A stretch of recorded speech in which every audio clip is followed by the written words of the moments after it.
All right, hi guys, this is William Agnew, live from Cellular Repair School.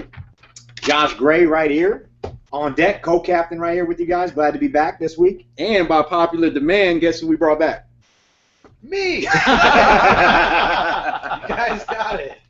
Great. Frank Smith, so welcome back, Frank. By popular demand, we had a lot of feedback from the second webinar that we had last week, and personally, I got a lot of emails saying, "Bring Frank back." So obviously, you did something good. Yeah, we appreciate you taking the time out of your schedule to come back. It's a nice smile on my face. It's nice to be wanted, you know?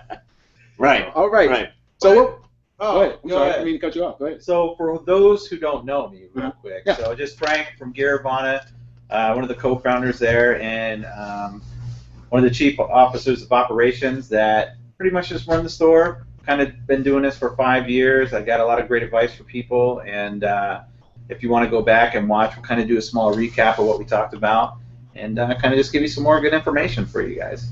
Right. Right. All right. And me, you guys know me, probably know me. If you don't know me, if this is your first time, my name is William Agnew. I'm Dean Director, Founder here at Cellular Repair School, and been doing this for about 5 years. I'm going to move it on to Josh Gray, founder of Cellular Repair School, also co-founder of Garavana.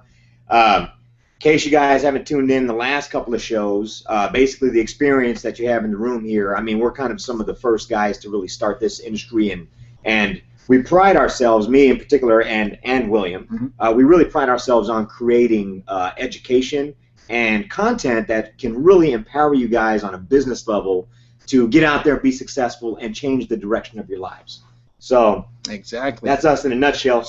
Last week, what we were talking about is if you guys missed it, you should check out the replay. I don't know if we still have that up. Yeah, we still have. Actually, we haven't put it up yet, so we'll be putting that up soon, guys. So okay. For you guys who hadn't seen it, be on the lookout for it. It will be posted. You can go to our Facebook or you can go to our YouTube and see that replay. So. Right. And last week, basically, we were talking about that first topic was inexpensive or no-cost ways to jumpstart your business when you're getting out there. So I know we spent a lot of time talking about Craigslist.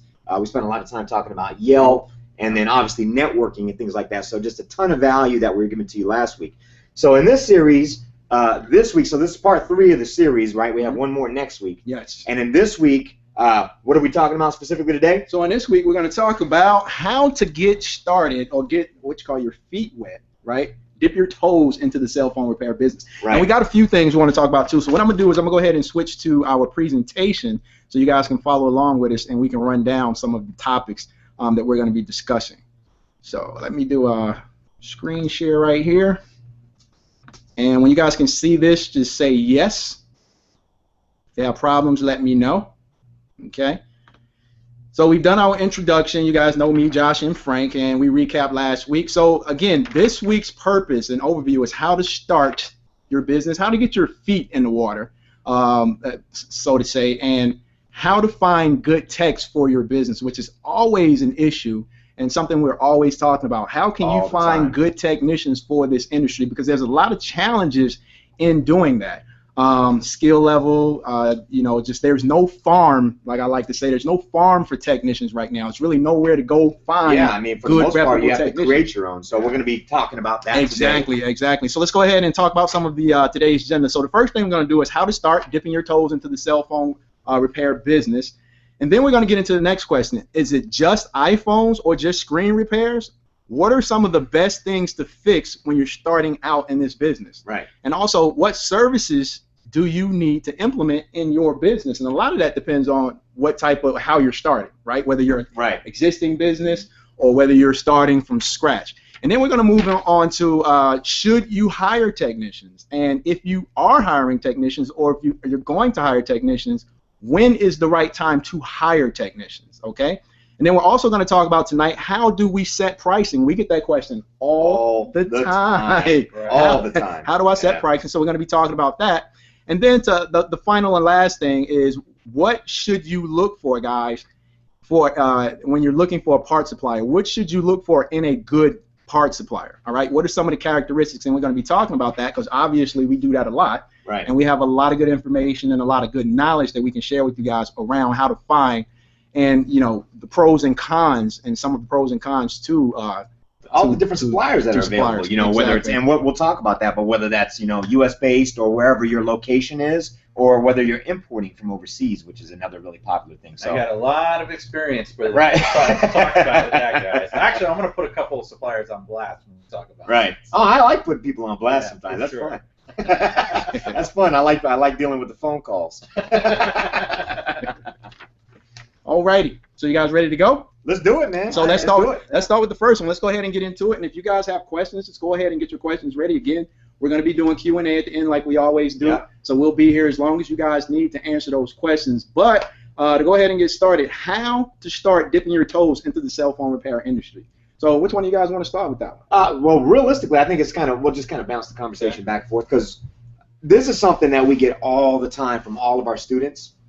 A lot of times there's so many phones on the market, so many different devices, and of course, you know, at the school we teach not just one device, we teach how to repair all these different things.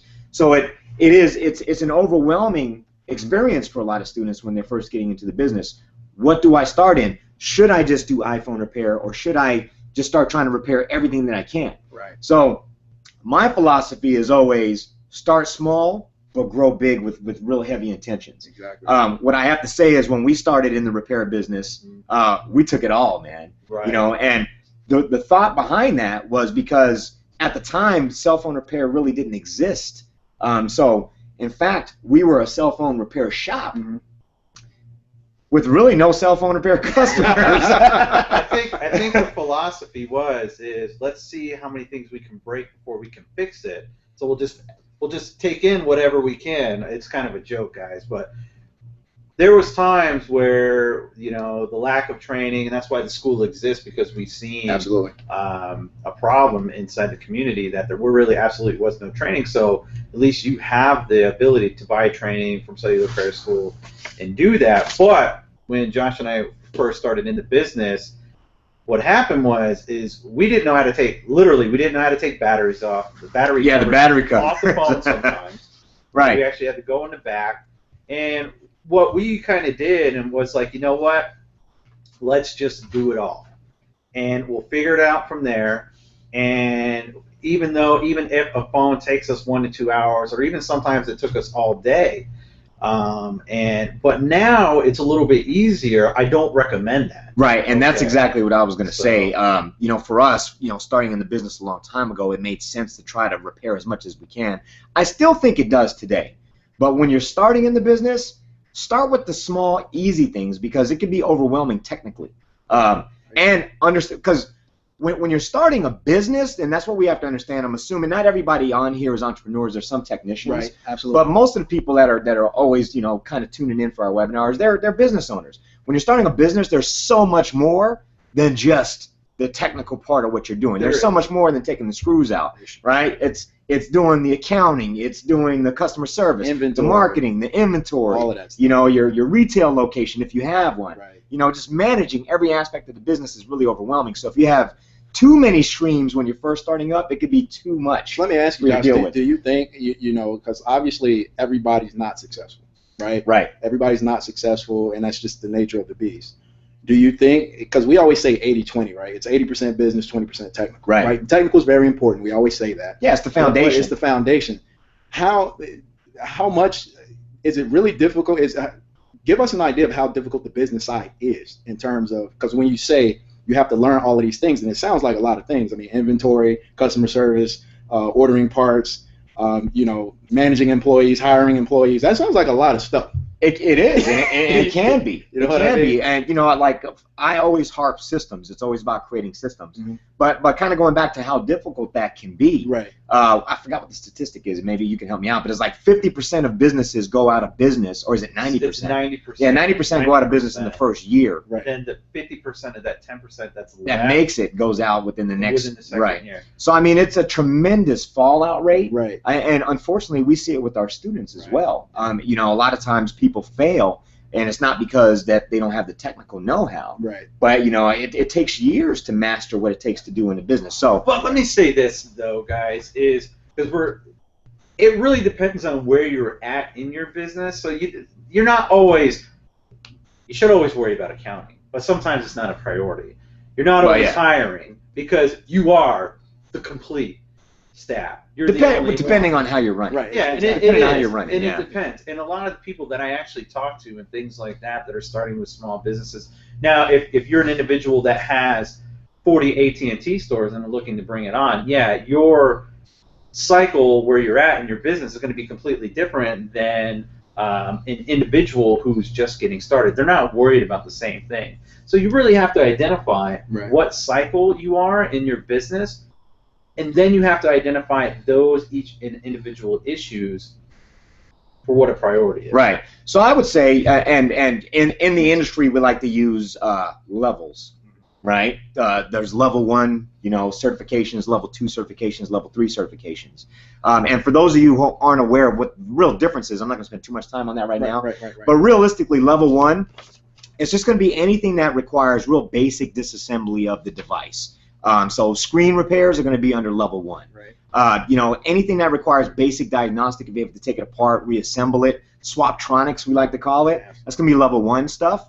Level 2 typically is going to be a little bit more advanced troubleshooting.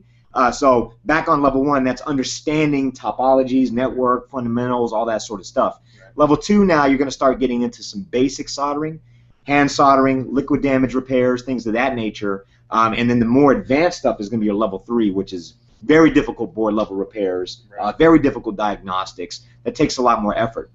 So building from the ground up, dipping your toes in, level 1 is where you want to start. Right? Level 1 is where most people start because they're watching videos on YouTube trying to learn how to take things apart. So back on what we're talking about, whether it makes sense to start with just iPhones or Samsungs, in my opinion, nowadays it's so easy compared to how it used to be. And I know you remember this. There was a time where HTC literally would have 5 or 6 versions of the same phone. And you would have to have 5 or 6 different versions of digitizers and LCDs. Right, for every network carrier, you had a Sprint version, you had a T-Mobile version, you had a Verizon version, and it was just a nightmare. It was a nightmare to manage all of that inventory. So now, being that Apple is 25% of the marketplace, Samsung is 25% of the smartphone marketplace, particularly is what we're talking about, and then HTC, LG kind of have, they're fighting over the rest of the shares. It really makes it easy to kind of zero in on just a couple of devices, don't you think so? Like, be specialized? Yeah, I mean, you could really do just iPhones to start with, iPhone screen repairs. My opinion, really what you should be doing is, it's just a handful of products. You're looking at Galaxies, the 3s, the 4s, you're going to see the 5s, the iPhone 5, 5C, 5S, iPads, the 2, 3, the 4, the minis, the Air. Right there is a handful that can generate you a decent business. And then what will happen is you'll see these other things that kind of trickle in. And that's what's nice about the industry nowadays, is because the majority of people that are fixing phones are that particular brand or particular model. Right. Sometimes what I see, though, like even, like an LG LS970. I don't even know what that is, right? But I'm like, you see it, right? We fix it, right? But it's not like you specialize in that. But once you specialize in these other things, you come across those, and that's when you slowly start taking that in. You go onto the part supplier. Oh, let me see what type of. Is it a full assembly? Typically, if it's a full assembly, it's going to be an easy. It's going to be really swaptronics at that point, right? And I think it's important to take in consideration who your customer is also and where you're doing business, as to what devices you're going to be seeing most of the time. Or what you should advertise for. Right. What you should advertise for, which is big. But I think what we did is we moved into kind of the second point. Yeah, exactly. Right? Which was, is it just iPhones? Is it just screen repair? Right. And is there enough business? So the question I would ask is there enough business? And I'm sure I get this question all the time. Is there enough business to do just that? And I think you kind of hit that. There is. Is there enough demand just to do the specialized stuff? And where and how do you do that?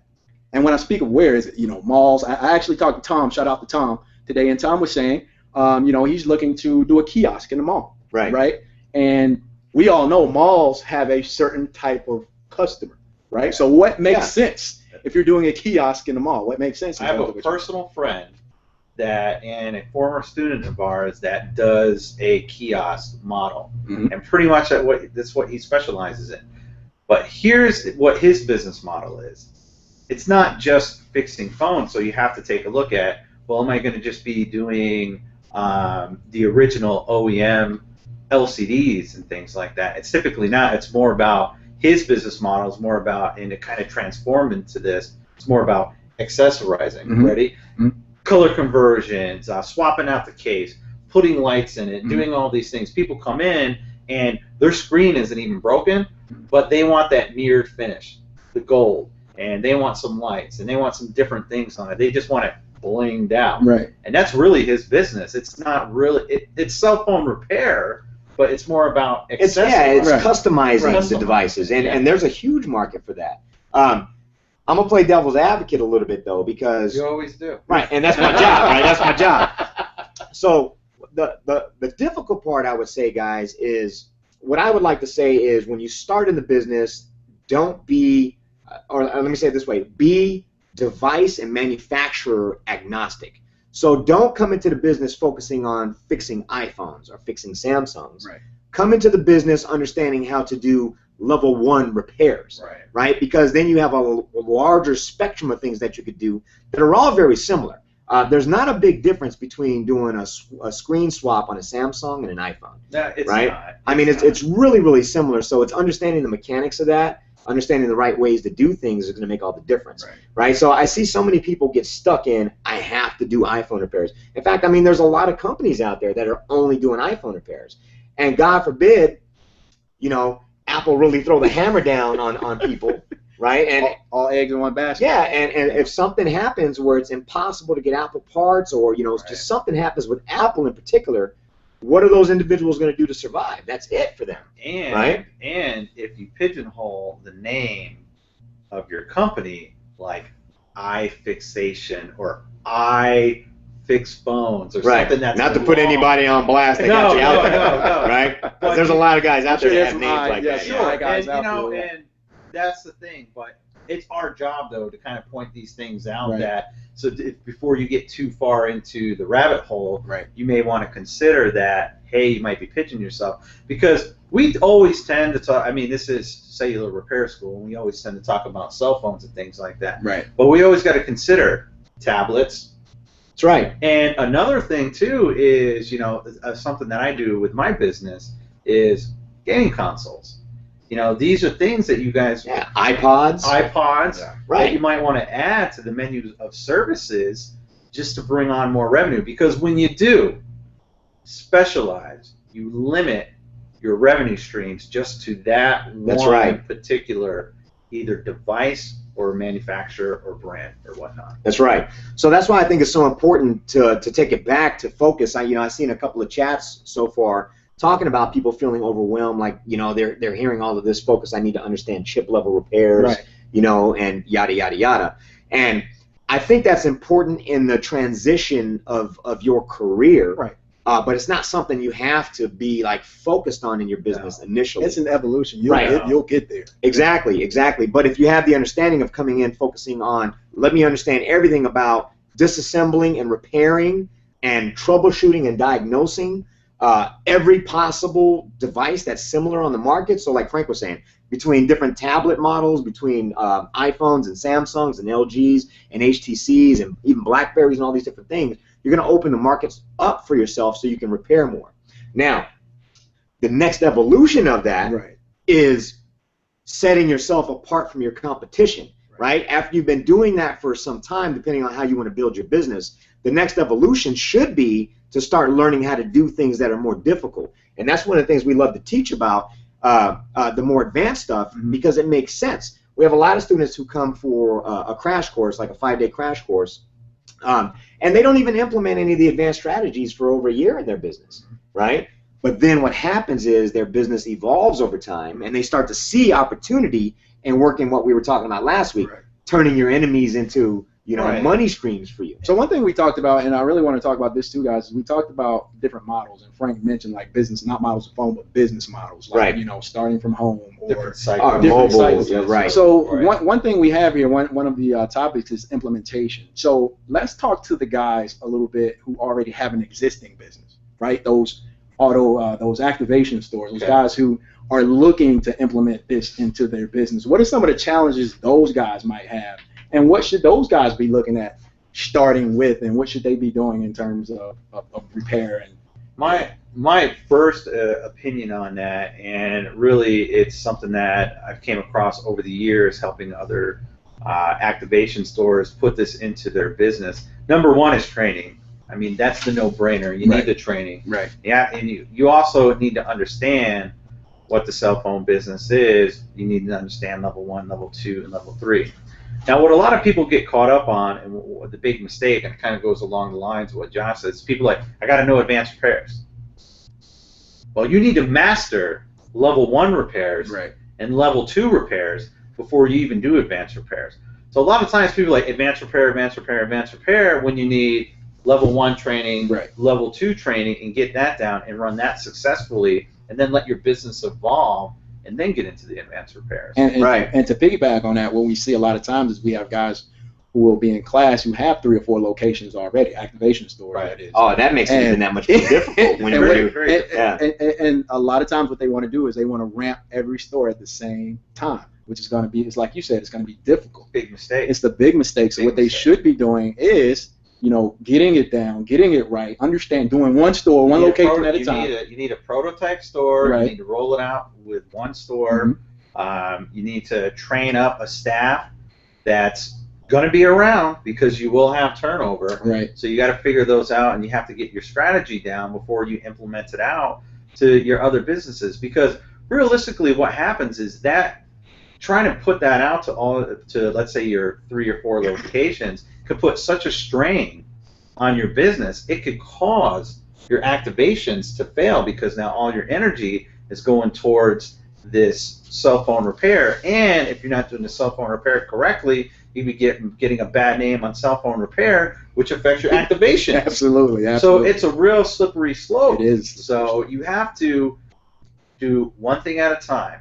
Now, I know a lot of people are probably going to feel like speed to market, which I felt that way at one point in time, but this isn't going anywhere. What you really have to do is you need to make sure you have your systems down.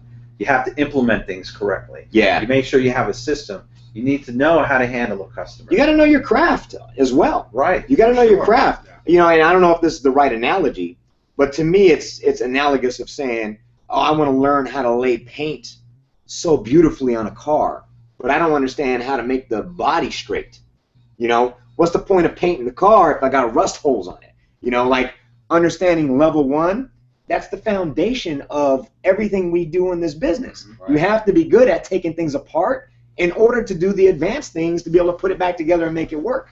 Well, two things we always say is we want to make you comfortable, right? And we want to make you confident. And that's where starting at level 1 comes in. It's the idea is to get you comfortable and confident, and the more you have that, the better you're going to be, and the more successful you're going to be. It's kind of like you said, why dive in the back end when you haven't even, got the front end taken care of yet? It just sets you up for headache, failure, and a lot of hard times. In the retail model. So what I will kind of set that apart, because I know certain businesses that have hundreds of employees, and it makes sense to have a technician that all that person does is high-level repairs or deep board-level repairs. They're not doing the disassembly, But for us talking about what we're talking about here, the majority dip your toes in. Of people who are looking to get in, dip their toes and things like that. Obviously, you do have those businesses, like refurbishers or whatnot, that are maybe looking to kind of get more yield out of their phone. So now advanced level repair makes sense because they're banging out disassembling things day in and day out. So that's the next evolution of the business. So to take it home to the next point that we have is, I think hopefully we've been clear about that we really feel strongly that you should start at a level of, build your foundation, focus on not just one particular device or one particular brand, but learn how to repair several different things, but level 1. Build your level 1 skills, then move into the more advanced skills, and then move into the more advanced skills. Let me make this comment to the audience here. Level 1 is 90% of your business.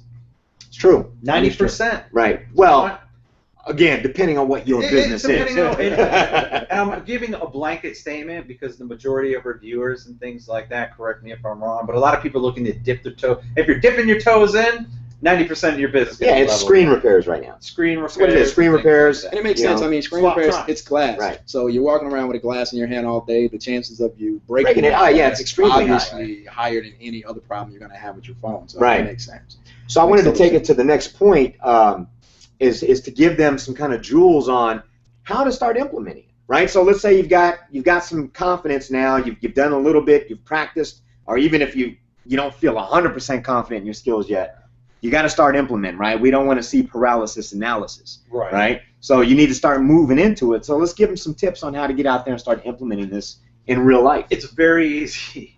Well, it's very simple. Sometimes it's not easy. So let me correct that statement here. So it's simple. We told you how to get repairs in for free. So now that you've taken those gems and kind of implemented that, you're able to get the business. The thing about it is just take some repairs in. You know, cherry pick them. Cherry pick them. Yeah. You know, sometimes you can say that, you know, if it's something that you don't want to do at this time, we don't specialize in it or whatever or whatnot if you don't feel comfortable. Or, you know, you do have companies such as Gearvana, such as myself, that can outsource it. You can still make money, learn from what we've done for those repairs, and cherry pick the ones that you want to do to kind of gain experience. You almost just have to do it, and, you know, I hear it time and time again when I talk to people, you know, I just don't feel comfortable, I just don't feel comfortable. You know what? You're not going to feel comfortable if you don't do it. I didn't feel comfortable until like a year after I was in the business. Right. You know what I always say? I still think you ain't comfortable. I always tell students this. Every job I've started, and just about anybody out there, when you start your job on the first day, how comfortable do you feel? Never. You never feel never comfortable. It takes time to get comfortable, but after a week, after 2 weeks, right, you kind of find your niche, you get in, and you feel comfortable. It's going to be the same way with this. It's the same way with everything that you have to kind of start with and work with other people on. And this, obviously, you know, you're taking in, you know, things that are very precious to people, which is their devices. And they have a high level of expectation, guys, a very high level of expectation. So we get that. But at the same time, to get you past that nervousness and get you past that block, it just takes jumping out of the pan and into the fire a lot of times. It really does. It's never as hot or as bad as you think it is. Exactly, right? Right? That's fear, right? False evidence appearing real. Exactly. Right? That's fear all day long. Granted, there's some things to be afraid of. Right? I was going to say that, you know, I mean, so as long as you don't break a customer's phone, you're going to be all right. And that's a joke. Am I raw laughing? Because you're going to break a customer's phone. Right. It's going to happen. It's going to happen. It's going to happen. So that's why customer service is really the important. That is the catalyst for the success of your business. It's building relationships. Right? Yeah. That's why we always drive home, guys, that it's the 20% is the technical. Because it's the foundation, right? You can't build a house without a solid foundation. Yeah. But realistically, customer service is probably the concrete. Right. You know, the technical portion is the rebar, you know, that goes in. So and it's building relationships, guys. A lot of times these guys are coming to you, they're looking for a solution more so than just the repair sometimes. You know what I mean? So what they're looking for is you to solve their problems. They come to you for one question, but sometimes you're not going to be able to get the ideal result that they're looking for, which is obviously fixing the phone. But that doesn't mean you can't offer other solutions. So become a solution, a problem solver. Think about that, right? Offer them other opportunities. Say, hey, in the worst case, this is what it's gonna be in the worst case if we can't get the ideal solution. So always think about that. You're problem solvers. You're not just cell phone repair techs. You're problem solvers. Help these guys solve their problems. All right. And so I think we hit on that enough. Yeah, I know. I was going to say, kind of drill that into the ground. I had to look at the agenda and be like, man. I'm looking at the clock. All right. So the next topic on the agenda is and again, we get this question an awful lot. All the time. All the time. How do I set pricing? What is my pricing structure? What should I charge people for this, that, and the third? So, all right, we're going to start smiling because the answer is always as much as you can get. As much as possible. That's and that's not to be facetious. That is the truth. Now, granted, part of what you need to do is go out there and, if you have competition, what's interesting is that a lot of markets really don't have competition yet, or what you think is competition really doesn't exist. You know, so what I hate to see is people go out and set their pricing based on what they think they need to be at, when realistically, if you have a unique selling proposition to your model, right, which is your customer service and however else you're going to position your brand, you don't have to be held hostage by other people's pricing. But I don't want to get caught on that. Yeah, that's a long topic. Let me give you an example. I mean, pricing can be all over the board, and this is particularly an art, and it's not something you can just set. So I'm going to give an example of two extremes. We had an individual call that was looking for some advice and things like that, and I talked to him briefly about his pricing. And I was asking him, like, I'm going to just throw out here a couple of examples. Let's say we charge for iPhone 5s is $130, okay? And then I asked the individual, he's like, yeah, I'm having trouble, making money. I was like, well, how much are you charging for an iPhone 5? He said $89. And I'm like, okay. I was like, well, maybe that's his, lost leader. So how much are you charging for a 5C? $100. I'm like, okay. 5S, $100. And then something that maybe we charge for like $150. So, and then another, let's say Galaxy S, let's say I charge $225. This individual is charging like $160. Mm-hmm. You can see that drastic. That's a huge chasm. That's a huge gap. Huge. Right. So if you were getting into the business and you called this guy and you started pricing your things around what he was doing, you'd fail, especially if you're trying to have employees. Now, the reason why this individual priced his repairs as low as he did was all he did was run it himself. Right. That's all the money that he was able to get was just to run for himself. So really, you have to take a look at the business that you're building, mm-hmm. and you almost have to price your services around how you're going to operate your business. Don't just, and it's your value proposition as well. Just don't be like, you know what, it's a price war. Right. And that was the point that I was going to make realistically is because a lot of times, guys, what you have to understand is it depends, and this is up to you completely, right? And we're going to give you something solid to walk away with from this conversation, but we have to talk about the reasons behind the thought process when it comes to setting pricing. But there is two schools of thought here, right? You have, I own my job, and I just need to make the bills. Right. And you have, I'm trying to build a business where I can employ people and not working it that often. And those two things, when it comes to price, are typically going to be completely disconnected.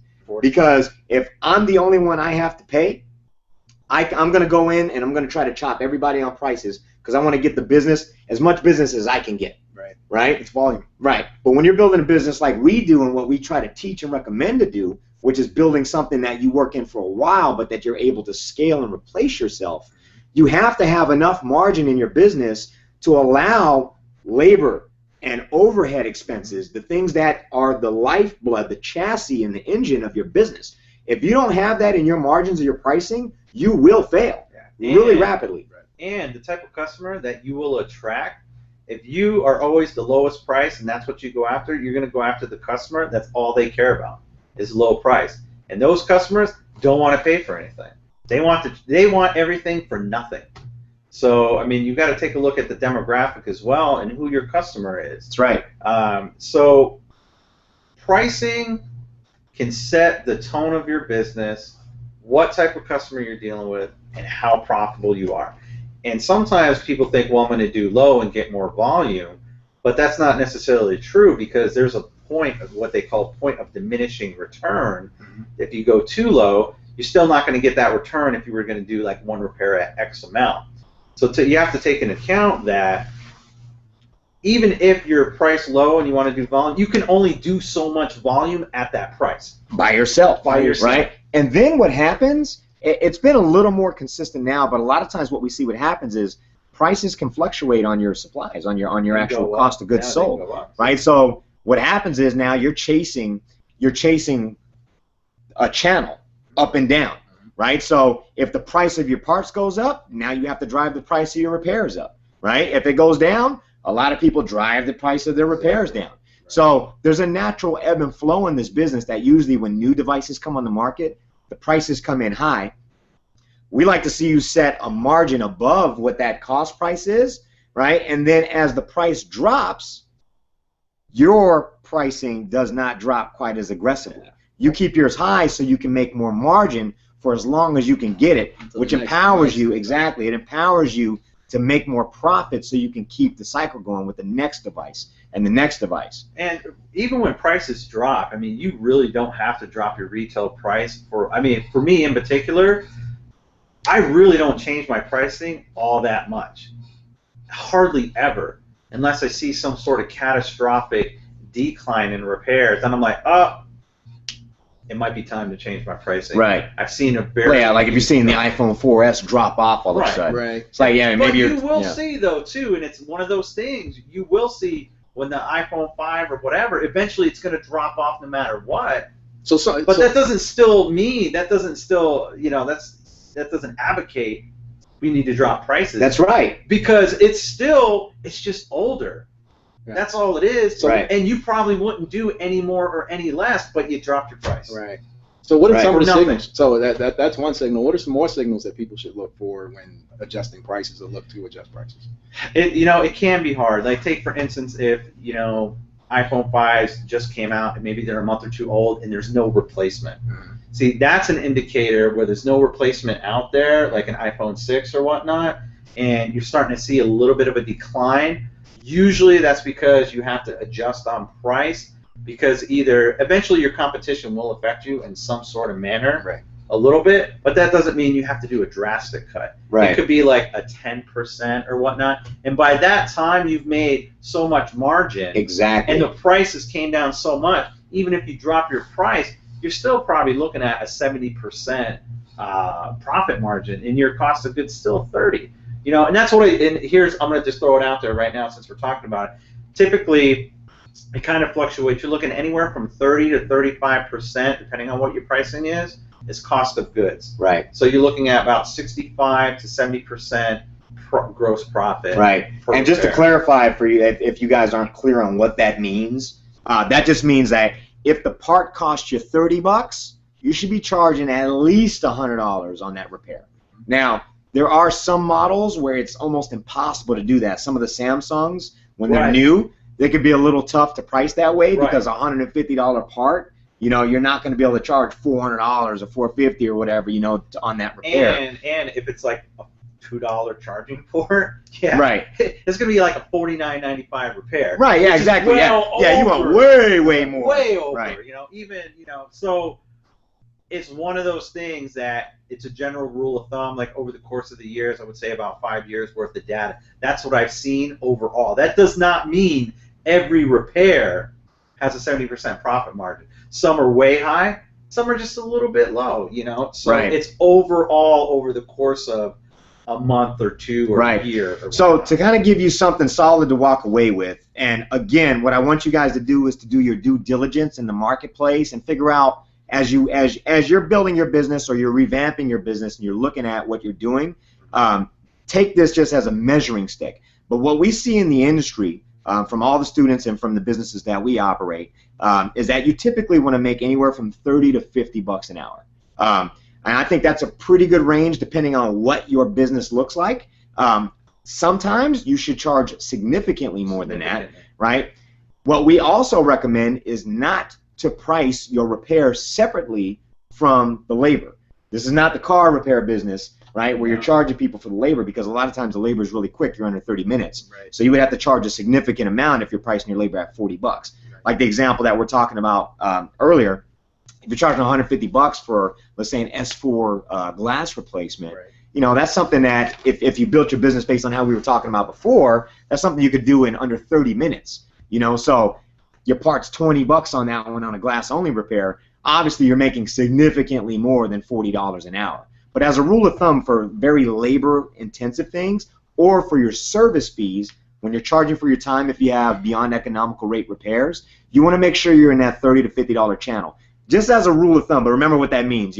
That's just a rule of thumb. Use your own due diligence to set the pricing accordingly. Right. It's easy to aggregate, kind of what the market is calling for too, because there's a lot. I mean, my company's online. You have other companies that they have the pricing right out there that are easy to find. Right. So just aggregate all those and you could take the average, you could take the low end, you could take the high end, just kind of see what you get.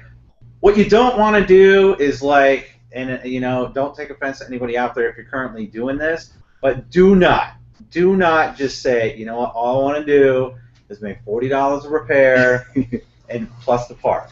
Right. Horrible idea. Yeah. And we know a lot of people who are doing it that way. There's some very creative things you guys can do too, depending on what you're repairing. For instance, you can do expedites, which we haven't talked about.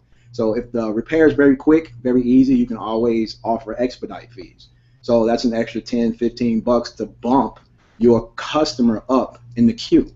So, you know, if it's going to take 5-10 minutes, your customer can actually wait, but you can charge your customer a little bit more money to get them serviced a little bit faster. So that's a creative way of getting those right, yeah, using creative upsells, right? Creative upsells. Like we talk about screen protectors that cost you under $1. Exactly. You know, there's other little things you can do to measure margin. But when we're talking about repairs specifically, you want to make sure a great way is to look at the marketplace. There's a marketplace now. It wasn't like that 3 years ago. But always be creative in that though. Always think about how you can get those margins up. Another thing we always tell students is on any iPhone or any Apple device, you guys should always be offering battery replacement upsells. Actually, I would say anything that does not have a back that's easy to slide off of. Right. Every time you're in that device, the customer does not have a way to get in there, so you should always be offering a battery upsell. Always.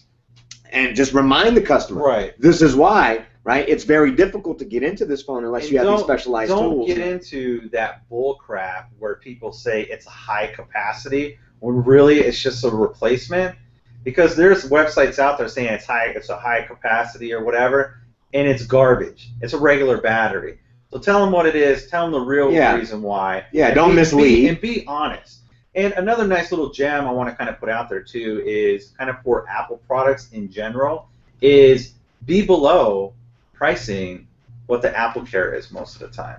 Sometimes you can charge a little more because of convenience, but most of the time you're competing with Apple. Apple's a big brand. You got a lot of people that are dealing with Apple, and it takes a little bit of a price cut, not much. Even if it's $10, $20 less, people will go with you just because of it's that $10, $20. But the idea with those very specific things, guys, it's about price. Always be looking for creative ways to get that price up. Get that ticket up. It helps, and it'll make a substantial difference at the end of the month in terms of your final revenue. You can take a average of a $2,000 day, and with accessory sales, bring it up to a $2,500 all day long with just some simple upsells. All right, so moving on. Let's go ahead and move on. So we hit pricing. If you guys have any questions, we'll take those questions at the end here, but we need to make sure we're eating up a lot of time so far. So so let's go ahead and move to the next topics. What should you look for in a good parts supplier? So what should you look for in a good parts supplier? This is a question we actually get a lot of times too, and this is a great discussion because I know a lot of times people, we talk about price a lot, right? And people are always looking for the cheapest. Always, right? Because they're looking for the biggest. Well, they're looking for the biggest.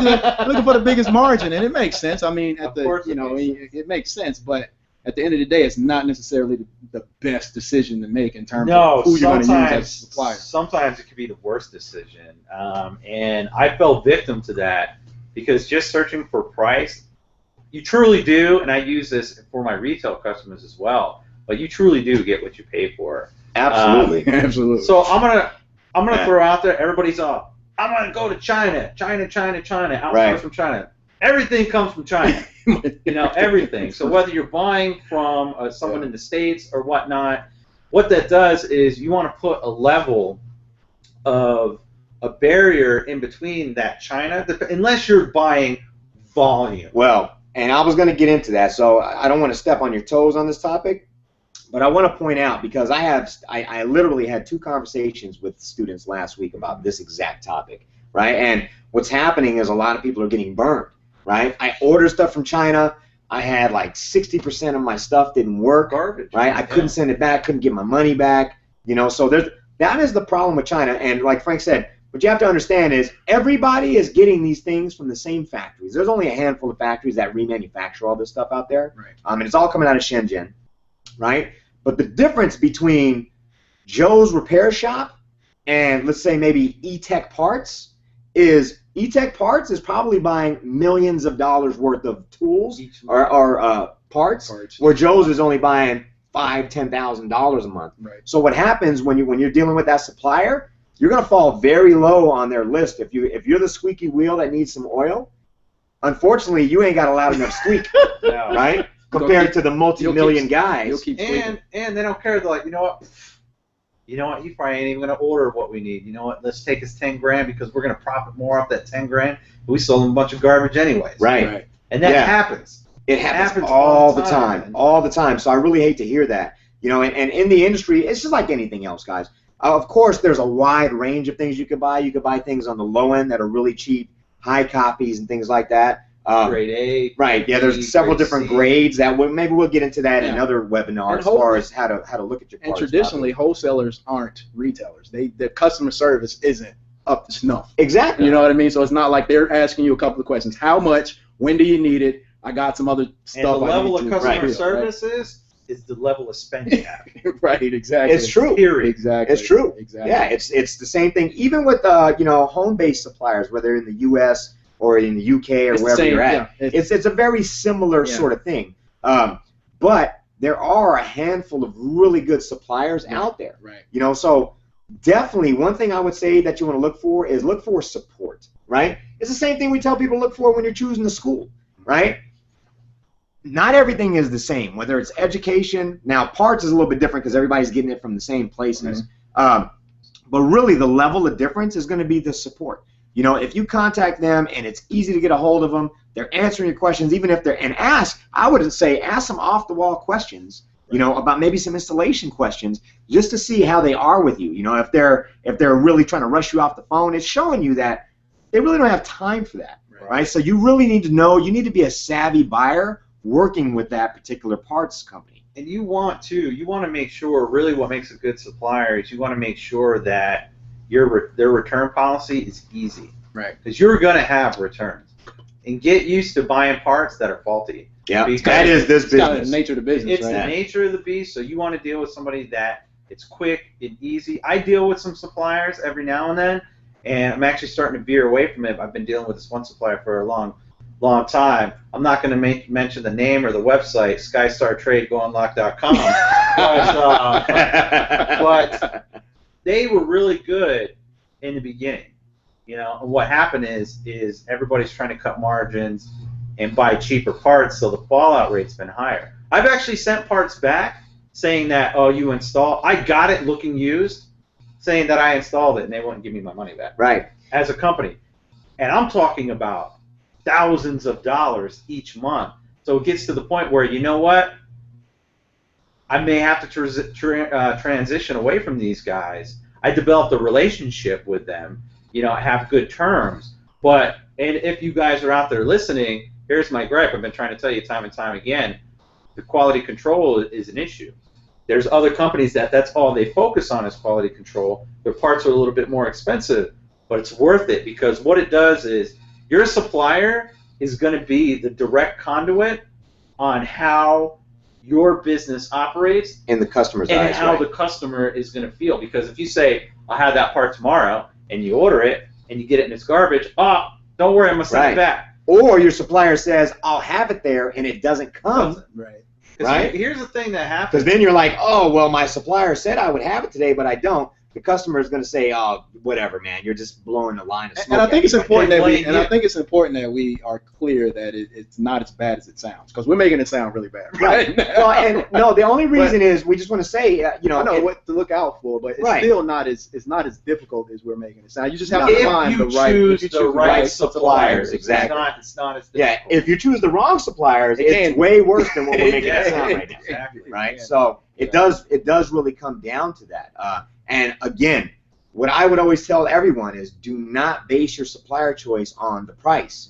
Right? Base it on the support level they can give you. Base it on the opportunity for you to build a relationship with them. Because once you have that, then you're in a position where you can start to negotiate for price to make your margins better. Right? But you have a working relationship, and it has to be win-win. Right? Yeah, because that's the thing. They're in business also, right? So everybody has to make money. If you have people who are really delivering a high level of support, a high level of quality products, you can't expect them to be able to earn business and do business at the same prices that, these guys over here that are charging rock bottom prices but have real crappy everything. And that's a prime example, and that goes back, and that's a great segue to talk about how you set pricing in your business. Take a look at your supplier. The ones that are giving you great customer service, they charge the most because it costs money to do that. Right. So they need higher margins. Right. Exactly. Better quality of parts. So if you go in, like, you know, maybe nothing wrong with your business model. If you're like, I'm going to be the cheapest, buy the cheapest parts, and I'm going to just bang out as many as I can, and I'm going to have X amount of angry customers and fallout. If you make money doing it that way, do it. Yeah. But if you're looking to, you know, do quality and have less headache and keep a little bit, you know, a little bit of hair, you know, instead of pulling it out because you're having all these issues, go with some quality part suppliers. You know, it's and save you a lot of time. And Josh used the word relationship, and we talk about that all in every aspect of what we talked about tonight. We use the word relationship.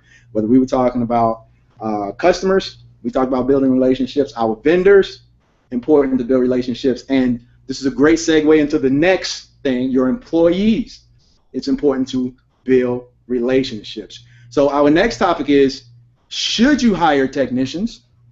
And if so, when is the right time to hire technicians? Another great. It is. Great You know, topic. and what I would say is, honestly, this comes back down to what your business model is. For me, I hire technicians the day I open, right? Because I don't do repairs. Right. That's not what I do. I build businesses. Right. You know, so for me, that is not even a question. For a lot of our students, though, they don't have the capital or the resources. Right. So it makes sense to do the repairs themselves for a short time period. And I kind of want to focus on that because I have a lot of, and those are the majority of the people that I work with, is they're doing repairs themselves, and maybe they have like an assistant or whatnot, but they are the business. Typically, guys, you know, it's as soon as you can afford to hire a technician, do it. You do it, because what will happen is then you can pull away from doing repairs and start building your business. And that's truly, even if you have to take a pay cut or go without pay, it will benefit you more to start building your business and focusing on that, because then you'll capitalize on that. Your return on investment will be 20 to 30 times fold by hiring a technician, foregoing pay if that's what you have to do to recoup and build your business and build your sales at that. Right. Because you don't have that capacity constraint. I mean, if it's just you, you're getting, and very easily, guys, we know you can get the 10, 15 repairs a day, not too much. Yeah, it doesn't take a whole lot. It doesn't take a whole lot. And once you get there, you have one or two things you can do. You can turn business away, which nobody likes to do, right? Who likes to say, no, I can't. No, I don't want to take your money. Right? So you can either do that, or you can hire technicians. And like Frank said, if you hire the right technician, you're going to get the return on that investment, just because you're no longer capped. You no longer have that constraint. Now you can do more repairs, which is going to bring in more money. Right. Because what tends to happen is when you find yourself saying, I can't do it all, or you're like, oh, if you ever say, damn, man, another repair is coming in, you need help. Yeah. You need people to hire, because you know what you're saying? Damn, somebody wants to give me $100 to $150. $100? I don't want it. I got people calling me, and I can't get this repair done. And I got customers breathing down my neck, and you want to give me another $100 and drop off another repair? Right. I can't deal with it. Yeah. That's ridiculous. Right. You need help. And what's funny is I've had people say that to me time and time again. But what it is they're like, well, I'm not making enough money right now to hire another technician. But that's so short-sighted. The reason why they can't make enough money right now is because they don't have the help. There's that small transition period. Yeah. It's going to be different for each business, but it might be 2 weeks, 30 days. It's a scary point in the business. You're like, you know what? We don't have the money, but we got a lot of business. I can't do it all. And when you're at that point, you need to hire somebody. Absolutely. I would say, you know, for a lot of students, within the first 6 months, you should be looking at picking somebody else. For sure. And on your point, Frank, you know what I would say is, whenever I've talked to someone who's in that situation, it goes back to what we were talking about earlier. Mm-hmm. It's that they have their pricing set so low that is true, that they can't make enough margin to hire. You know, and of course there's, you know, the cost of goods and how you run your business is a whole different set of topics. But realistically, as long as you got your margin set, if you're doing that volume of repairs, you should be able to afford to hire a technician, even if it's part-time. And you don't have to hire someone full-time. You can bring on someone part-time. Exactly. And there's a lot, and that may be another topic, guys, is actually how to run your business could be another topic for another webinar at a time, because a lot of that can be involved is maybe you're not running your business correctly, why you can't afford a technician or whatnot. Because in all actuality, if you're running a good business or things correctly, or if you're not juicing it for everything it's worth, you should be able to hire a technician fairly shortly. Right. So, you know, the next question is always, where do I find technicians? Where do I find technicians? And what I have to tell you is, for us right now, and what we've seen in the industry over the last 5 years, is there's not a magic answer for that as of yet. Not yet. Right? As of yet. But we're working on it. Right? We're working on it. At the school, it is our personal mission to change that over the next year, year and a half. And in all places, to make it a real viable industry that people are leaving high school with certifications to get jobs that are bringing good skill sets to make it easy for you guys to hire. What I would say is we're working closely right now with the startup called smarttechjobs.com, which is really, really cool. So you guys go check it out. And what they're a job placement service specifically for cell phone repair and gadget repair individuals. So it's, you know, if you're a technician and you just want to put your resume up there to find places to always potentially get hired, you could do that there. If you're an employer that's looking for somewhere to go, you could do that there. You can place your job up there, and there's a technician board, and that's our mission to work with this to help bring this to the forefront. And that's in any city you live in, so it's city specific. Yeah, it's worldwide. And right now, guys, it's a no-brainer. If you're looking for a job, put your resume out there. It's free. Right. So do it. That's a good point. It's free to post your resume. It's free to post jobs. Post jobs. You know, so I did it. Yeah. You know, come on, it's free. Right. Any type of free service you can take advantage of, do it. Why not? It takes you 5 minutes to post something up there, right? Simple. So I'm excited. I'm excited to work with someone who has a aligned passion to get it up there for us. So did we give them the smarttechjobs.com? Okay. You can post the link. Yeah, I can post the link up. Post the link. Yeah, Right. Also, so we're gonna post the link, guys. I don't know either with some of the discussions or whatnot, but I don't know how long it's actually going to be free for, because I think it may, I don't know. So yeah, I don't know. I haven't had that conversation with them. Take advantage of it now, because it's one of those things that it's kind of like a new app. If it starts getting one of those things where it catches on like wildfire, it's gonna be a pay as you go. But maybe some of these individuals will be grandfathered in or what. And I know we're running short on time. We went longer on some of the topics than I wanted to, but I wanted the other part of technicians that I see all the time. Before I go there, so what I would say to answer the question where you find technicians is, you know, obviously you can go to somewhere like smarttechjobs.com. You know, you can go to other sites also like monster.com and things like that. The problem with those sites is they're not specific for this industry. And for us, we're working closely with them, with smarttechjobs.com, which is why all of our students that are just wanting to work for someone, we're going to encourage them to put their resumes up there so you guys will be able to hire certified technicians. Right. But in addition to that, usually what you're going to need to do is do some internal training. You're going to have a training program within your company to develop the people up. Right? And, of course, you need to have some set of rules around how you hire. For us specifically, we don't look for, I have to be honest with you, we don't look for skills necessarily. We made that mistake a while ago where we were really looking for people who had repair experience. And in an industry where, like we're in, when there's not a whole lot of people out there, most people who have repair experience are, like you guys, looking to start their own businesses. Or they bring a lot of bad habits and baggage. And sometimes those guys are jumping ship. They're going from place to place to place to place to place. So typically, if you bring somebody on and train them, you'll have somebody for a lot longer, and your turnovers be as less.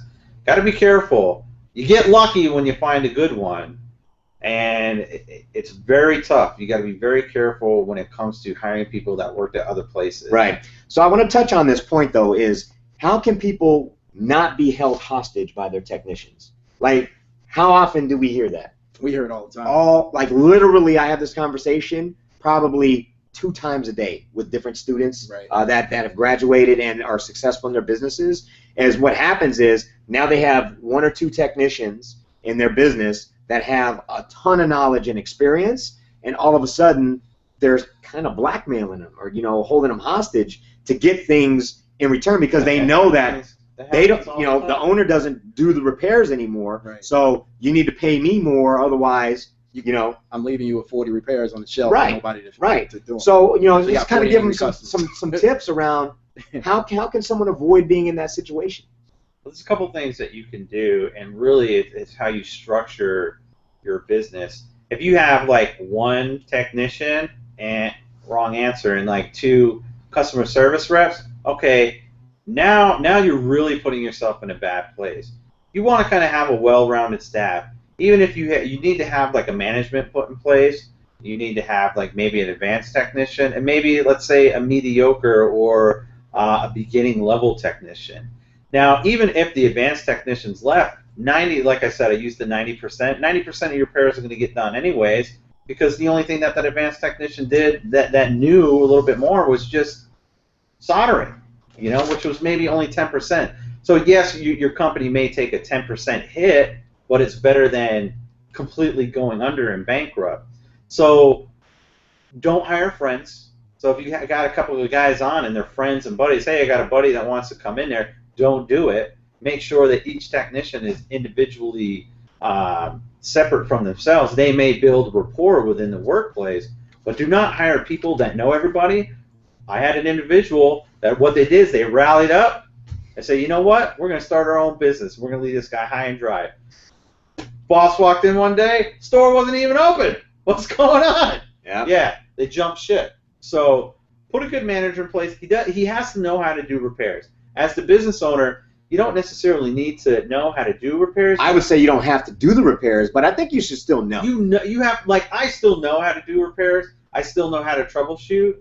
But, I mean, it would take me a while to get back in there and grind it out. But none of my businesses are going under because my staff leaves or whatnot. You still have to know what's going on until you can build a middle layer of management. And if you have multiple locations, it helps as well. I think really what a lot of this question is pointed towards is a lot of times when we get this, how do I not be blackmailed by my staff? It's usually an individual with maybe 1 or 2 stores. Right. And that's where you have to really make sure you separate a manager, advanced tech, a regular technician, and make sure they all know how to do repairs. The level of knowledge might be a little bit different. So if one leaves, you're not completely crippled. Right. Absolutely, right. I agree with that. So we're running late on time. I know, man. We ran over. That was like my hot point I really wanted to talk about tonight, and we just didn't have enough time. So, right. So, Q&As? Yeah. So we're going to wrap it up. Go ahead and do the Q&As. All right, guys. Yeah. Start posting some questions up there because we're going to start taking your questions live again, like we always do in this series that we're doing for you guys. Right. So it's Q&A time. So you guys go ahead and post some questions so we can go ahead and start answering your questions. And yes, we will answer why Will has a pink computer. It's not pink. It's purple. He's colorblind. It's fuchsia, right? We did get a question. What do you pay techs hourly? That is a great question. As least as possible. And I used to say that, and that's really not the truth. Okay. Now you can pay technicians anywhere from $10 to all the way up to $18 an hour, but it's very rare that you're going to see a technician that's making $18. That may be a technician that does management or whatnot, or maybe he's running multiple technicians. But I typically see on an average anywhere from $13 to $15. But the one that's making $15, they already have skills. If you're bringing somebody in that doesn't know what they're doing in your training, pay them $10 an hour, and then give them pay increments on skill levels. Once you learn how to do this, give them goals to achieve. You get $1, and then once this, you get $1, and so on and so forth. But I mean, I hired a guy. He couldn't even speak English. But man, this guy could do repairs, so I paid him $15 an hour. Right. Now he wasn't the greatest employee because there's communication issues there, but he could fix a phone and he could do it quickly. And then basically what I did is we had to, throughout some of the companies, is we actually had to find a bilingual individual that still knew how to do a certain level of repairs. Now it works, but I didn't have to pay that individual $15 an hour. I could pay them a little less. What I see in the industry is I've seen technicians up to $20 an hour. And our personal mission is to make technicians worth more in the industry at the school. That's what our mission is. because they are critical, and they really, instead of looking at it as an expense, if we look at it as an investment, by getting the right people, it's an asset and an investment in your business because it allows your business to do more. You'd be surprised by hiring someone that really has good customer service skills, good technical skills. You know, if it costs you 15, 16, 17 bucks an hour, that individual many times can do the work of two $10 an hour employees all day long. Yeah, if you find, and that's the thing with technicians, depending on how your business is, if you got a technician that's dealing with customer service, typically you don't find one that does both really well. And if you do find one that does both really well, pay them enough to where they don't leave. Have almost an open door policy, because it's going to cost you more money in the long run by having turnover training. That's a breakneck cycle of spending. Because what happens is your profitability just goes in the crapper. Right. All right, guys, we want to 20 minutes on one question. Yeah. You know, we want to make sure everybody gets their questions on as many people as we can. So Jason, it just moved on me like it always does. Jason said his trouble is traffic. I got to find his. He says, my struggle is traffic. I'm in the UK and Craigslist isn't getting me any calls. Is PPC the best way to go, or opening a shop kiosk? I'm going to answer that, Greg. And that conversation, Jason. That cannot be answered in a 5-minute session. Now, that is something that I do work with a lot of companies, and it's I don't know if you were part of the other webinar, but email me at frank@gearvana.com, and I can get into that and help you a little bit more and talk to you about that. But yes, PPC is a great thing. PPC is great. But if you don't do it right, it could be a disaster. You could spend a lot of money and go out of business.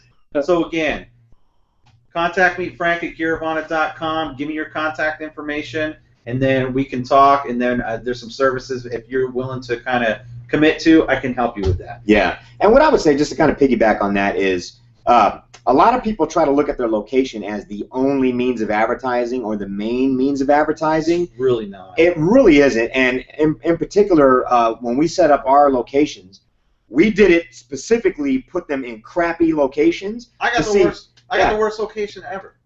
That's arguable, though, right? Because it's one of the better performing locations that I know from all of the businesses out there. So it's no foot traffic, right? So again, you know, there's a lot of advantages to being a kiosk in a mall, but there's disadvantages with that as well.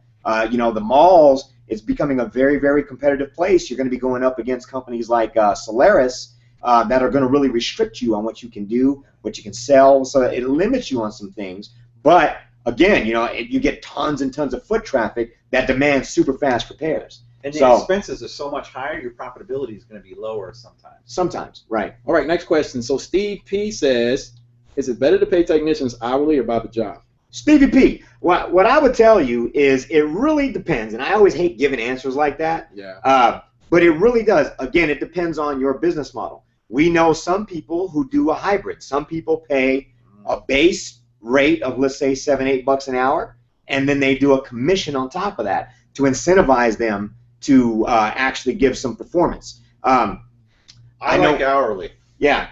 I think there's, again, I think you draw two different types of people depending on what you're going for, right? It really works well commission-based if you have aggressive people who are really wanting to work. What I've noticed over the years is that a lot of times technicians, they're not salespeople. So if you're going to do commission-based, you could do it obviously based on output.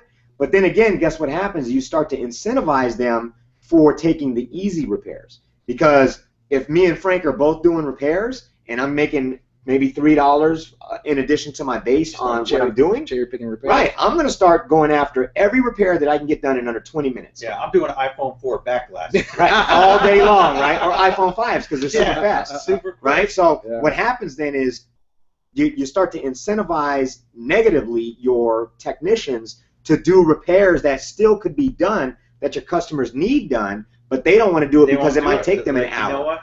Non-repairable. Give me the next right. one. They'll call it BER, exactly. Right. So there's plus and minuses to both. You know, again, then the problem with paying someone hourly is you got to whip them. Let's go, because they're getting paid whether they do the repairs or not. So I wouldn't say that one is better than the other. You have to look at your own business model and really decide what you think is the best way to go about it. But hopefully we gave you at least a couple of different ways to think about that. We've gotten this question about 3 times. It's a very common question. Top 3 part suppliers. I don't know if you guys want to answer that one. I'll give you my opinion. Okay. E-Tech Parts is a great one. Okay. I've been using Go Unlock for a while, even though I put them on blast. They still have, I would say, the best variety. And right now, I've used the new one, and so far I've liked them. Is Apple and Berry's been pretty good. Right. I would say, as far as who we've worked with and what we've heard from students, the top 3 suppliers I would say are Go Unlock is really, really popular. They have their difficulties. Again, in our list, all of our students should know in our list there's pros and cons. That we take feedback from you guys and we say, this is what's good, this is what's bad, and we try to have that a growing list of suppliers. But Go Unlock is really good because they have a large quantity and variety of items. E-Tech Parts has been a really good, I know E-Tech, some of the guys from E-Tech Parts personally, I like them. I like the way they do business. Our students really, really like working with them. They do tend to be a little bit on the pricey side, but they stand behind their product really well. They don't have as deep a variety as what you'll find at maybe Go Unlock, but they are a great company to work with. And Wholesale Gadget Parts is another one that has been in the industry for a while. They're based out of Oklahoma. We've worked with them on some small cases. A lot of our students have used them just because of where they're geographically located. Great company. We haven't heard too much about them. They have a little bit more variety. They have had some quality issues here recently that I've heard from some of our students, but overall they're a really solid supplier. Some of the major franchises actually use them as a supply chain as well. So, in my opinion, those are the top 3 today. As you asked me this today, I might have a different answer next week. Yeah, test them out because you're going to find things that you like about one and not the other. Absolutely, absolutely. But there's way more suppliers than that. Here's a pretty interesting question from Jordan. Jordan says he's looking to learn unlocking. Is there any real site to learn this, quote unquote? I am not running a repair shop. I am buying broken phones in bulk and selling them online, an online store. I am wanting to unlock them to boost my profits of my phones. Right. I am interested. He wants to do it himself and is not interested in using web-based things like. I'll throw my tidbit out there and I'll let you. I think that's a good one to talk about. Yeah. So. Just recently, I think it was 2011 or January or 2013, they made unlocking illegal on certain handsets. In the United States. In the United States. So be careful with that. That's the disclaimer that we're going to put out there real quick. Another thing is, you can do it. I'm not an expert or anything like that, but it's been cheap enough to just pay a company to get it unlocked. There are small devices out there. I know for Blackberries and other things, there's boxes that you can buy, but if that's all you're doing, you might want to kind of invest in some of those machines and boxes and things like that will unlock them. So, but I'll go ahead and let you take a little bit of that as well. Yeah. So what I would say is the challenge: is there a website or some schools that teach that? No. And the reason is it's difficult, man. We've kicked this around for a long time. We do teach unlocking and flashing, but we teach kind of what you don't want to learn, which is really how to use the resources. Again, because as a business, a lot of times, it sounds like maybe your niche is a little bit different. We know some major refurbishers that need to do it on big scales, but even they tend to see more value in the databases because it's faster. Yeah. You can just upload your IMEIs by an Excel spreadsheet. Yeah. And then literally within minutes, you have all your unlock codes. I mean, some of these codes are like 35 cents. Yeah. Some of them are $1. iPhones could get expensive, but it's expensive for a reason because it costs so much to generate that code. So what I want to say is, and the reason is you have to remember, when you get into unlocking and flashing, you're doing software hacking, right? And when you do that, the reason it's so difficult and the reason that we as a school have not figured out a great way to teach it yet is because what worked yesterday will not work tomorrow. Exactly. So it's constantly, anyone who owns a smartphone realizes that you get updates damn near every day. Anytime it updates, it's different. Yeah, it's different every single time. So because of that, it makes it so challenging to do, even on a business level. You know, if you're only doing a certain type of handset, it makes it easier. But if you're trying to unlock a real large variety of phones, it makes it really challenging. Now, granted, there are some tools out there that are really good, like NS Pros, Octopus boxes, BlackBerry dongles, you know, but again, you don't have one box that does everything. So you have one box that might be really good at doing some Samsung phones. You have one box that's really good at doing some, you know, maybe an HTC phone. And each box sometimes requires, like, you may have to have a computer that has XP. You may have to have a computer with one that needs Vista. Sometimes those boxes don't work with just an operating system, so now you have to have multiple computers, which computers are cheap nowadays, but it can turn into a huge hassle when you can just pay somebody $40 or 35 cents, you know. But if you're doing tens of thousands of phones or something like that, okay, then and that's what I would say. Usually, if you're in that thousands of phones range, like you're moving thousands of units per month, it might make sense to look at some other alternatives. But again, there's no real resources out there to learn that. You really have to get on the forums and talk to people who hack that stuff, man. I wish I had a better answer for you, but that's so kind of I'm what seeing it is. quite a few of you guys having the same question. You're having traffic issues. Getting traffic is your problem. You're in the business. You need to know how to get traffic. I would advise all of you guys send Frank. Right? Is that okay, Frank? Yeah, you can send Frank an email. Let me say this. Since we're going to put this out on blast, put in the subject matter so I know it's not spam. So I know everybody that's doing this. Yeah, that guy deletes my email. So yeah, so the subject matter, I want you to put, you know, the numeral 1 on 1, and then I know. 1-on-1. 1-on-1. 1-on-1. So this way I know that that's what it's for. In the subject. All right. In the subject. In the subject, 1-on-1. And all your contact information. I get emails but no contact information. You know, I just saw one that sounded pretty good here. Let me say this real quick. What is a good way to track employees' hours? Because I know you do that in your business. You need a time clock. I mean, even realistically, you can go to Staples and get a time clock. Honestly, I'm going to tell you like this. I'm going to tell you how easy it is. So, first of all, if you have employees, you better not be doing your own payroll. That is not worth it. It is too much of a risk, and if you ever want to get sued and have the government so far up your rear end, it is payroll issues. So it's better to just outsource that to a large, and I don't even recommend using your bookkeeper or accountant. I don't know if that was the question or not, or if it was just actually, how do I know if he's working or whatnot. Right. But I just want to say this back on the employee thing, because this is important, right? So if you have employees, make sure that you're using a reliable third-party company like ADP, Paychex. I mean, there's other companies out there, but we usually always recommend going with the larger, with your timekeeping and your payroll. Go with the big boys. The savings are not that significant, and they have all the legislation and all the systems in place to make sure that you do well. And like with ADP, if they're doing your payroll, they have time tracking stuff. That makes it real easy. You could buy a small little thumbprint scanner and just have your people, you know, put the thumbprints when they clock in and clock out. It's super easy, and it's monitored right there at ATP. All you have to do is verify it. So, you know. Did you have a question? It's probably gone now. I don't know. I got one from Travis here, and I'm not clear exactly what he's asking, but he said, should I keep the parts I replace and fix them and resell them? It sounds like refurbishing maybe glass or something like that. Yeah, so. Or LCD. Yes, I would say, and there's two different methods that you want to do here, right? So, and when we say parts, there's several different ways, because even if you have phones, a lot of times you get BER phones that come in that you can't repair. It's a good idea to have your customers recycle those with you, and you don't want to just throw them in a landfill. But you can use those to harvest parts of, because a lot of times the part that you might need off another customer's phone isn't available. So you have another model to get off of.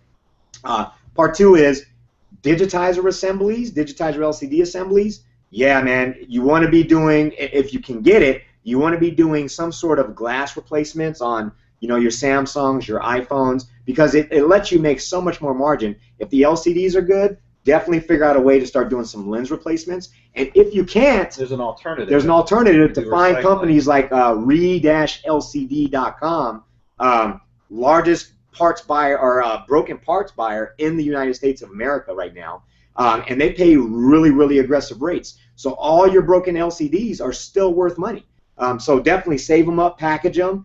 If you're not going to refurbish them yourself, or if they're not working for some reason, you should still be able to sell them. They're still worth something, because to these companies, they're recycling companies. So they scrap them out. They have other downstreams that still allows you to kind of recoup the cost of the part, right? Yep. All right. So about a minute 15, hour 15. So we're gonna go ahead and wrap it up. You got any more questions you see? Let's say maybe one or two more questions, and we probably go ahead and wrap it up.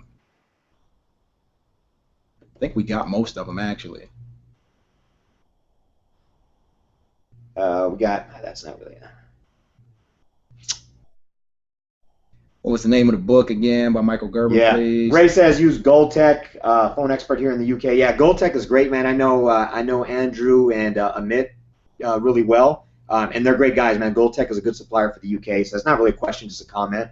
But I think it does look like it's hard with this chat because it rolls on. It rolls on us so fast, and my computer just died. So I'm out of commission now. I guess that's the signal right there. I saw it leave. I'm like, somebody left.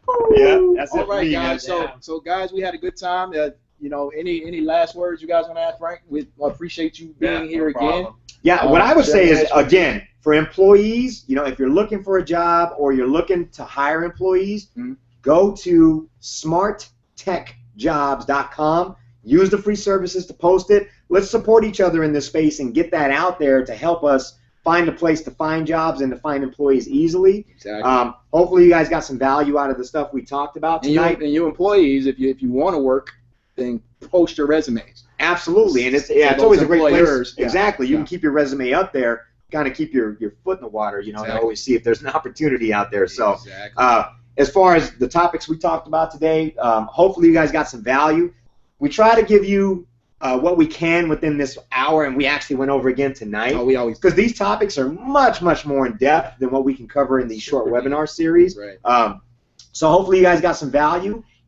Make sure you post your questions if you have ideas for new show topics. Send them to us at support@cellularrepairschool.com. Again, support@cellularrepairschool.com, because we do look at those, and it does give us topics to add to these show ideas. In fact, this show got amended by some of the topics that you guys sent in over the last couple of weeks, so we appreciate that, guys. And we appreciate everybody who tuned in tonight. Hey guys, all I want to say is everything we talk about starts with training, right? The proper training and choosing the proper place to get your training.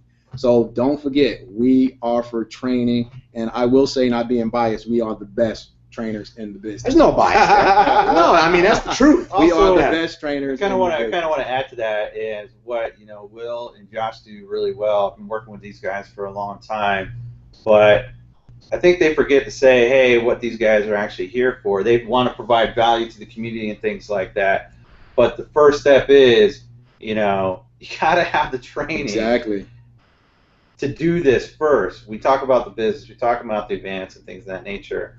But, if you can't make it to the class, the online training, hands down, it's a great start. It's a great tool for your employee. It's a great start for a blanket type of statement for your business. There's a lot of resources there. So don't forget about that product that they have, because it's great. I use it in my business, period. Guys, don't forget, too, go to our social networking communities. Community. What Josh just talked about, which is the Smart Tech. SmartTechJobs.com. SmartTechJobs.com. Also go to our Facebook. Also, like us on Facebook, Like us on Facebook. Go to our YouTube. As a matter of fact, I just posted right before this webinar, I posted a new training, soldering training just for you guys. So go check that out and go see what our training is like. I think that's pretty much it. Yeah, that's it today. Obviously, this is part 3 of our 4 webinar series. Right. So next week, it's specifically to you guys who are looking for opportunity in the cell phone repair business as technicians. Right. All right. Job opportunities. We're going to be talking to you guys. You guys who want to make a living, make money repairing devices. Right. We're going to be talking specifically how to be the best technician you can be. Exactly. How to be the best technician. So even if you guys are entrepreneurs, you're probably going to get some value in this. Absolutely. Because the 20% skills, this is what we're talking about. And you're going to need these guys that we're talking to, you guys who are who are older. Exactly, yeah. It's good to come in and interact with some folks. You're going to know what you need to look for. Exactly. Right. So, yeah, I don't have anything else. All right. Another good webinar. So I think we're a little tired today, but it was a good webinar. You guys, like Josh always says, stay on the chat. Ask questions. We'll be on the chat for another 30, maybe 45 minutes answering questions after we stop broadcasting. So just want to say, be back same time, same place next week, live here at Cellular Repair School. and we'll see you guys next week. All right, guys. All right, Thanks again. Man, these are fun.